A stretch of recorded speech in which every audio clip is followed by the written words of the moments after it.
అవతారం 21 మాటలు దండయాత్ర చేసి క్షత్రియుల్ని చంపడానికి కారణం గోవు జోలికి వెళ్ళడమే. కాబట్టి ఇప్పుడు ఆ కార్తవీర్యార్జునుడు పరశురాముణ్ణి చూసి అన్నాడు, బాణుడు వెర్రి బ్రాహ్మణుడు, బ్రాహ్మణ పిల్లాడు కదూ, వెర్రేడు, ఏమీ తెలియదు. బ్రాహ్మణుని ఓలెను ఉండలేక, బ్రాహ్మణుడు అంటే ఎవడైనా ఎత్తుకుపోయినా ఎడుతూ కూర్చోవాలి, పిరికాడు కాబట్టి యుద్ధాలకు రావడం ఏంటి, యుద్ధానికి వచ్చాడు కాబట్టి మన ఎందిక పాపము లేదు. బ్రాహ్మణుణ్ణి మనం చంపితే తప్పు, వాడే యుద్ధానికి వస్తే చంపి అక్కడ పడే.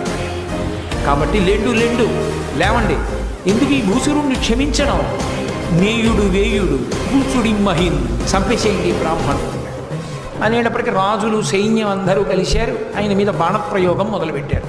ఆయన వెంటనే ఆయనలో ఉన్నటువంటి శివకేశవుల యొక్క ఆవేశం బయటికి వచ్చి తన ఒక్క పరశువుతోటి ఆయన ధనుష్టంకారం చేసి బాణ పరంపరలతోటి ఈ మొత్తం